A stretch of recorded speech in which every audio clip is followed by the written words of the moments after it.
Our Father, who art in heaven. It is the most famous opening line of prayer in the Western world.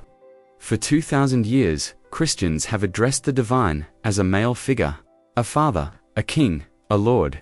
The theology is strictly monotheistic, and the gender is strictly masculine. But if you attend a church service in Utah, Idaho, or Arizona specifically, a meeting of the Church of Jesus Christ of Latter-day Saints, the Mormons, you will encounter a theology that quietly breaks this rule. Mormons recite the Lord's Prayer. They worship God the Father. But if you push a devout Latter-day Saint on their theology, if you ask them about the logical implications of their belief that they are the literal spirit children of God, they will eventually admit to a doctrine that exists nowhere else in mainstream Christianity. They believe that if there is a Father in heaven, there must be a Mother in heaven. This isn't a fringe theory. It isn't a folk legend. It is an official doctrinal truth of their faith. They believe that God is married. They believe there is a goddess, a heavenly mother who stands side by side with the Father as a co-creator of the universe and the parent of our souls. This sounds like a revolutionary, feminist theological breakthrough, a major world religion that officially acknowledges the divine feminine. But here is the paradox. If you walk into a Mormon chapel, you will never hear a prayer addressed to her. You will rarely hear her mentioned over the pulpit. You will find no statues of her, no scriptures recording her words, and no theology explaining what she actually does. She is the ghost of Mormonism. She is everywhere in the logic of the theology, but she is nowhere in the practice of the faith. And for members who try to find her, who try to pray to her, or speak about her too openly, there can be severe consequences, including excommunication. Today, we are investigating the most fascinating open secret in American religion. We are going to track the origins of Mrs. Goad. Why does she exist? Why is she silent? And is her silence a sign of supreme respect or a theological cage? To understand why Mormons believe in a heavenly mother, you have to understand their unique view of God and humanity. As we discussed in a previous video, Mormons believe that God the Father is an exalted man of flesh and bone. They also believe that human beings are his literal spirit offspring. The core metaphor of Mormonism is the family. In the 1840s in Nauvoo, Illinois, Joseph Smith began to teach this radical theology privately to his inner circle. He taught that the priesthood and godhood were not solitary states. They were relational. To be a god, you had to be sealed in an eternal marriage. If God the Father became God through marriage, he must have a wife. While Joseph Smith hinted at this, the person who famously codified it into doctrine was one of his plural wives. The poet and leader Eliza R. Snow in 1845. Shortly after Joseph's assassination, she wrote a poem titled, My Father in Heaven. It contains one of the most famous stanzas in Mormon literature. In the heavens, are parents single? No. The thought makes reason stare. Truth is reason. Truth eternal tells me, I've a mother there. This was a bombshell. Snow argued that logic itself demands a mother. You cannot have a child without a mother. Therefore, you cannot be a child of God without a mother God. The church leadership accepted this. The hymn was added to the hymnal. Prophets like Brigham Young and subsequent presidents affirmed it. It became the logical capstone of their theology. For Mormons, God is not a single person. God is a divine couple.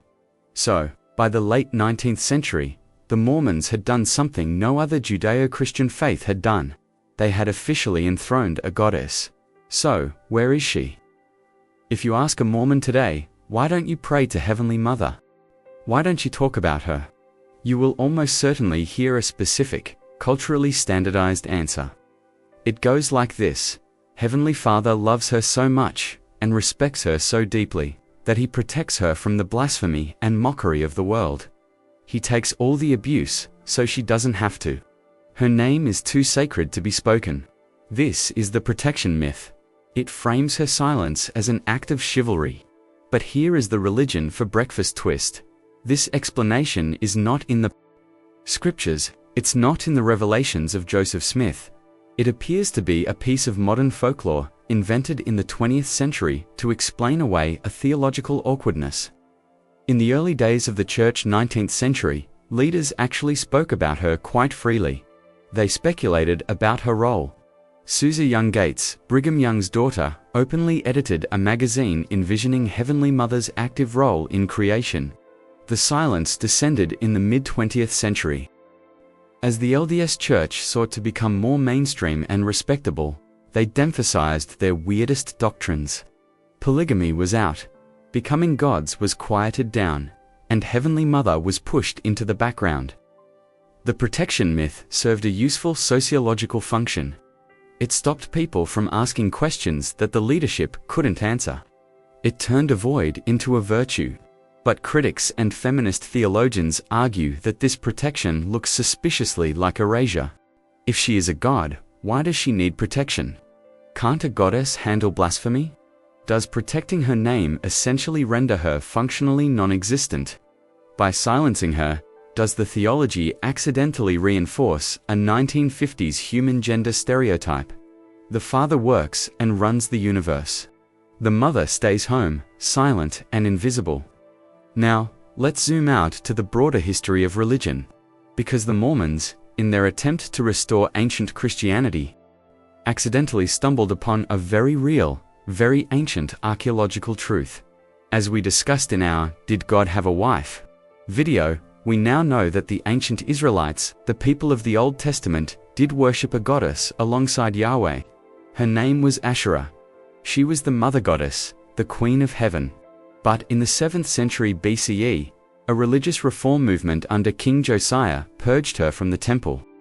They smashed her statues. They cut down her sacred trees. They edited the Bible to make Yahweh a solitary bachelor. The divine feminine was divorced from God. When Joseph Smith and Eliza R. Snow introduced the Heavenly Mother in the 1840s, they had no access to this archaeology. The Ugaritic texts describing Asherah wouldn't be discovered for another 80 years. Yet, remarkably, they reconstructed a theology that looked exactly like the ancient henotheism of pre-exilic Israel. They put the wife back in the heavens. Mormon scholars often point to this as proof of Joseph Smith's prophetic calling. Look, they say, he restored the ancient mother goddess before archaeologists even knew she existed. But there is a key difference. The ancient Israelites worshipped Asherah. They baked cakes for her. They prayed to her. They had statues of her. The Mormons acknowledge their mother, but they are forbidden from contacting her. They have restored the position of Asherah, but they have maintained the ban on her worship. This tension between a theology that requires a mother and a practice that ignores her has reached a boiling point in the 21st century. With the rise of the internet and social media, a new generation of Mormon women and men began to ask, if I have a mother, why can't I speak to her? They argue that a relationship with a parent you are forbidden to contact is not a relationship, it's estrangement. In the 2010s, a wave of Mormon feminism exploded online. Artists began painting images of Heavenly Mother. Poets wrote hymns to her. Women began quietly praying to her. The institutional church reacted with force. In 1991, the president of the church, Gordon B. Hinckley, gave a famous talk titled Daughters of God.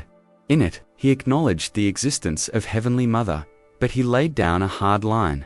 I regard it as inappropriate for anyone in the church to pray to our Mother in heaven. Jesus instructed us to pray to the Father. This established the current red line. You can believe she exists. You can love the idea of her, but you cannot pray to her. In recent years, this conflict has escalated. The church has published essays trying to clarify the doctrine, emphasizing her equality but reinforcing the ban on prayer. High-profile members and therapists who have publicly advocated for connecting with Heavenly Mother have faced disciplinary councils and even excommunication. The church argues this is about order and priesthood authority. They claim they cannot authorize worship of the Mother because they have no received revelation instructing them to do so. To pray to her is to steady the ark, to try to lead the church without authority. The feminists argue this is about patriarchy. They claim that a male priesthood is terrified of the divine feminine because it threatens their monopoly on power. If God is female too, then why are only men allowed to lead? the Church. So, we are left with one of the most unique and frustrating theological situations in the world. The LDS Church is the only major Christian tradition that officially asserts that God is a married couple. They have done what feminists in other religions have dreamed of. They have demasculinized the divine by creating a theological necessity for the female. But on one side, is this doctrine a glorious, unique truth? Even in her silence, does the concept of Heavenly Mother elevate womanhood to a divine status that no other religion offers? Does it provide a cosmic destiny for women that is worth the temporary silence? Is the protection narrative a sign of how sacred she truly is on the other side? Or is this doctrine a gilded cage? Is Mrs. God the ultimate example of the Victorian housewife placed on a pedestal so high she cannot move, speak, or act? Is a goddess who has no name, no voice, and no contact with her children actually a goddess, or is she just a theological prop to support the eternal marriage of the Father?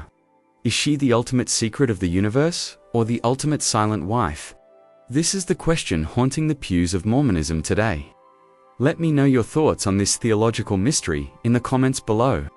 If you found this deep dive into the hidden doctrines of American religion fascinating, please hit that like button and subscribe for more content that uncovers the real stories behind our beliefs.